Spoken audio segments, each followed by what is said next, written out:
Hello. A little bit of a lag. Let's see if the phone catches up.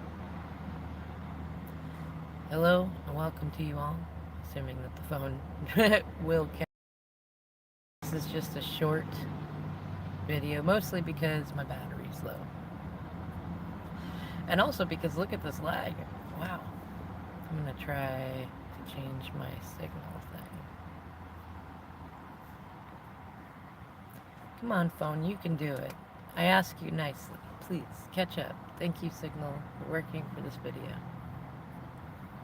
Be amazed how often asking nicely, asking kindly, so even I have to correct it, can make a difference in many areas of life, including in mundane things that most people don't get. So I'm sitting at one of my parks, and I'm watching these ducks and seagulls, and I'm laughing because they were all just meandering around the beach. And then a woman walked up, and they all flocked towards her.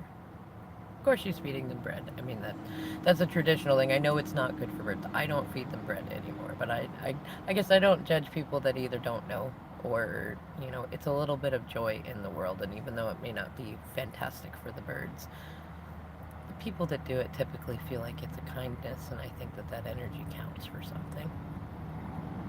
In any case, I was thinking about that though. Like, it's very true to the topic of this video. One of the biggest relationship killers, that's why it's my number 2, is being too nice and not being kind. Like, and typically we are nice, like we try to be nice to people, try to give them things and speak in a nice voice and do things like that. We don't tell them if their butt looks big in something, like we don't, like that one in particular in relationships, like you definitely don't want a partner or to be the kind of partner that's like, you look terrible in that. Like, that's a shitty thing to say. But you also don't want to be the kind of partner that would never say anything like, if you see that your partner doesn't look comfortable in their own skin, if they don't seem to feel comfortable in what they're wearing, you could always say, I noticed that when you wear this outfit or those pants or those bits of jewelry or you do your makeup that way, that you don't feel comfortable in your own skin. And I find you much more incredibly attractive when you feel comfortable in your skin. Like, you could say something like that. And that is good growth and good feedback and good contrast. And we all know that sometimes we pick stuff that really doesn't like fit us, but we're like playing with things and going spaces, and like it's good to have a partner that you can look at and say, hey, do I look put together in this? Do I look attractive to you in this? And have them be the kind of person that is neither like brutally honest nor in a space where they're like, oh, that's a loaded question, I can't answer those. Like, just answer your honest opinion. Like, there's often a big fear in relationships of all kinds, not just romantic ones, to where it's like, if you really get to know a person or you really share your honest thoughts, that, well, maybe you'll find that you're not as compatible, maybe you'll drift apart if you are honest, or maybe you'll have a fight. And it's like, if you live in that sort of relationship land, your relationships are already crap. You know what I mean? Like, if you can't be honest, or you feel like think about it, like if your partner comes up to you and is like, does my butt look big in these pants? And your thought is yes, but your answer is no. Or do I look shitty in these pants? Do I look okay in these shorts? Do I look okay in this shirt? Like, do you find me attractive this way? What if your answer is no? Like, if you're the type of person that's not going to say anything, I mean, you could just simply say, you know what, if you love it, I love that you love it. However, for me, I find you more attractive in peach or in red or in green or, whatever thing. Like, if you don't feel like you can be honest when it comes to those questions, and you don't feel like you have inner peace, like it's like the partner you picked is not going to ask you loaded questions, you see how many complications you already have in your relationship before any questions even get asked. And all of that is within you, but that stuff will show. You know what I mean? Like, relationships where there's no fighting are just as toxic as relationships where there is too much fighting. Like there's a balance. Like we're people.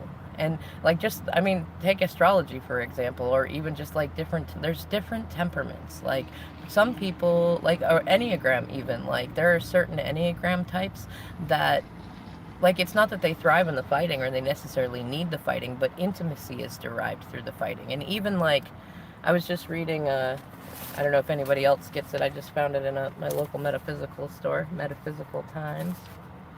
I don't know if you can see it. And I like it. It's a little witchy, a little pagan newspaper.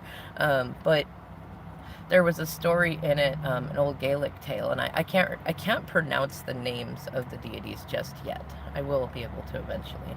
But it was effectively like the goddess Earth and then the god Water, right? And there's the god Sun in there too, but it was a fight between the water and the earth, like who would control, like if the overall Earth still hadn't settled yet, and like it's funny because the myth it talks almost like it's like Pangea was there, but it was just like rock and earth. Like there was some plants and some things, and there was some pools and ponds that had fresh water that the goddess really liked. But the sea god wanted all of it back to himself. He's like, I want this whole earth to be ocean. I want it to be mine. And like they battled back and forth and like did a whole bunch of stuff to each other, which ended up creating the continents and the ice caps and various different things on the earth. And then they both like neither one of them could win. They both had enough to always best each other. So they finally went to the sun and was like, you decide, like, because the sun could, like in the mid, like could just take it all out. It's like, you decide what goes on. And the sun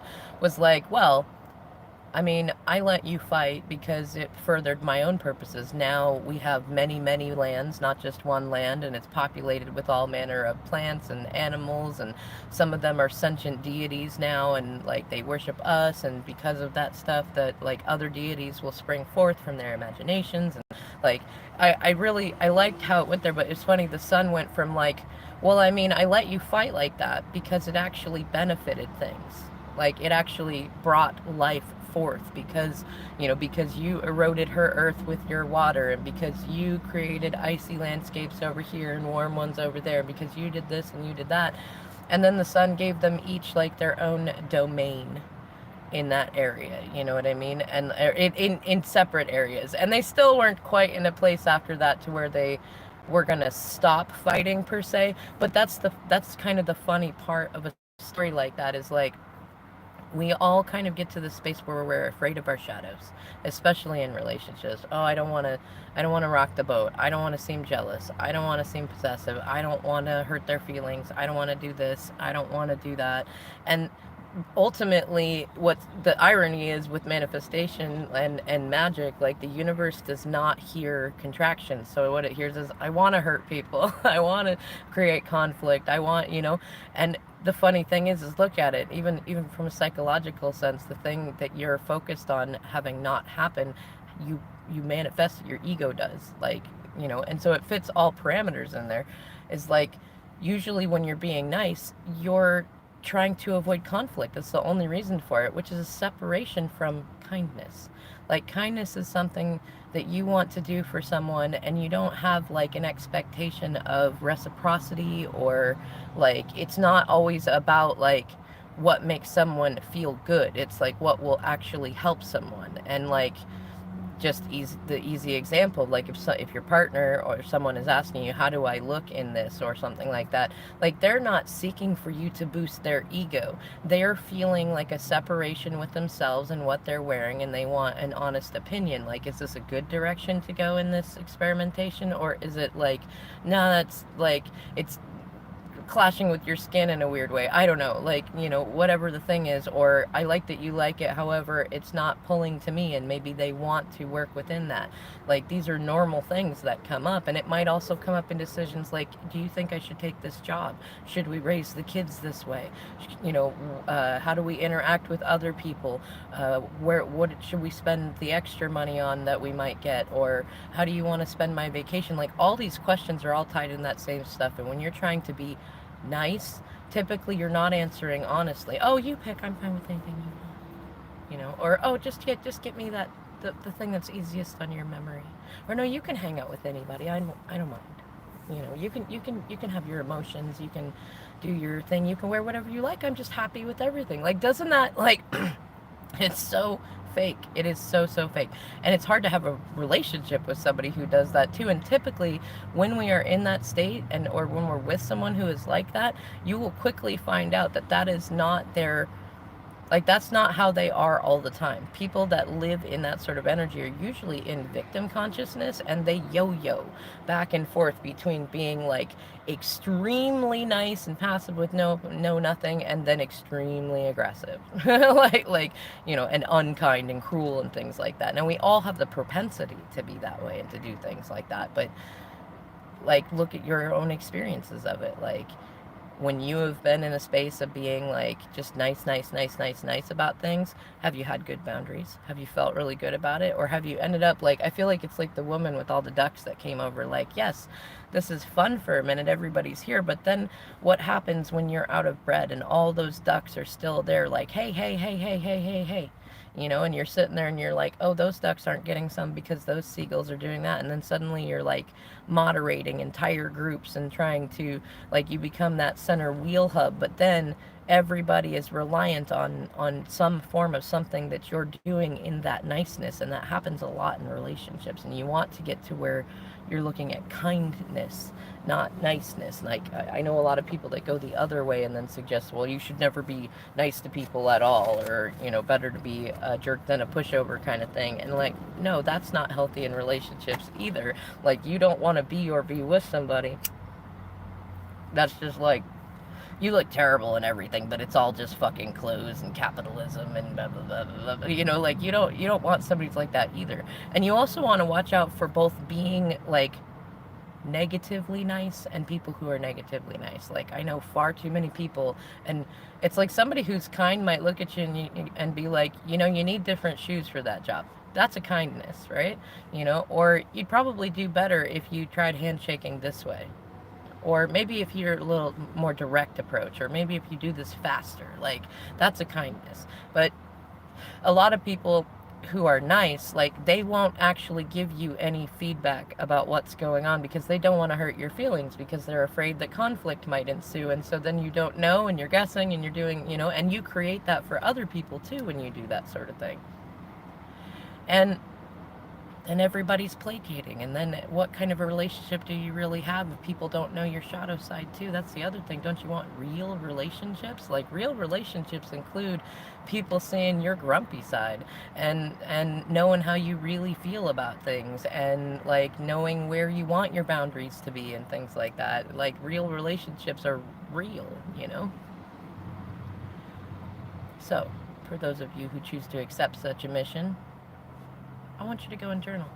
I want you to go and think about the contrast that you've seen between people who are nice, kind, and then just, like, I guess cynical, like jerky, like, just, I'll just be blunt and honest with everyone because I'm not afraid of hurting anyone's feelings, and feelings don't matter. Like, you know, like those three categories. Like, look at the difference in yourself, in others, in the relationships you've had, in the relationships you have, and not just romantic ones, because like 80% of our romantic relationships are affected by our other relationships, and vice versa. So look at all of them. All right, y'all. I'll see you in the next video.